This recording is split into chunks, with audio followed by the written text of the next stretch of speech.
Okay, so in this video that I want to show how to cut, or how I cut a sheet, a 4x8 sheet, how I cut it if the length that I need is over the width of my table saw. This one can go up to 50 inches, so anything over that, I have to use the offcut as my cut, not the piece that I'm running through. So if I have a 75-inch piece, you're going to have about 25 inches on this side. And I'm going to show a video of doing exactly that. So for all you out there that are new at table saws, do not even try this. You want to have experience with a table saw before you do things that are not normal. And even then, if it's not safe for you, don't do it. So one of my questions is the way I do it even okay? I've been doing it this way for a long time. So for me, it's always worked. I think one time I had a kickback when I wasn't using a riving knife, and most of the time I never did. I never used a riving knife. Maybe this is the wrong way to do it. So we'll find out. Watch the video and tell me what you think in the comment section. And there you go. So don't try this at home, or whatever you want to say. I'm not giving advice on how to cut at all. This is the way I do it. So take it for what it is. And for most people, you're gonna want to do this like with a track saw. Cut that piece in the safest way you know. Use a track saw, especially if you're new to it. Hopefully it makes sense when you see the video. Okay. All right, 77 1/4 from that end. So I'm gonna take that end and go 77 1/4 here. And then I measure from this side, and I got 19 1/4 and just a hair more. So I have to set this at 19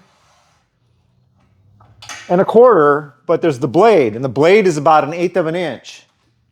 So you want to move it another 1/8 away, and we'll make a test cut. We'll make a test cut first. Turn this on.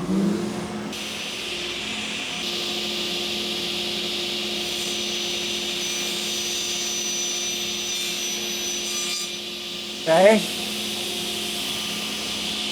77 1/4 plus, real close. So I'm just going to do it now, all the way.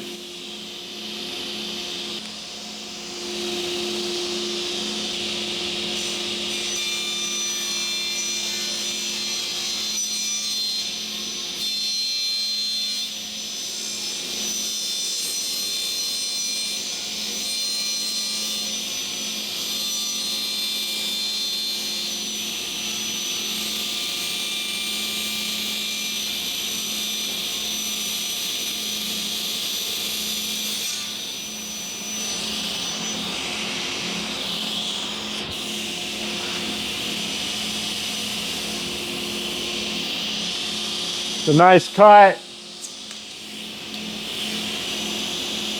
77 1/4, perfect. Okay, one other point to consider is make sure your table is well waxed, especially if you're doing that kind of a cut, because the slicker it is, the easier it's gonna go through.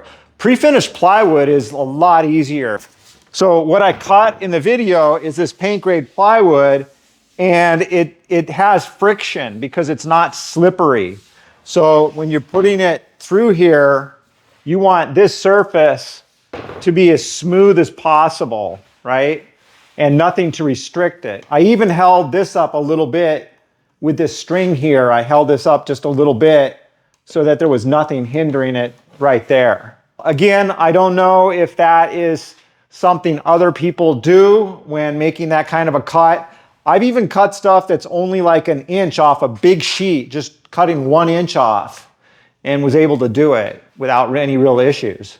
Now, when you do that, your cut might get a few burn marks because you don't move as fast usually. So you might get some burn marks, but usually on the top or bottom of a cabinet, you're never gonna see that, so that's not a big deal. I definitely need to improve on how this is held up. it works and it's good for dust collection, but I should improve on that. So there's another thing you may have noticed, and the riving blade is actually too far from this blade.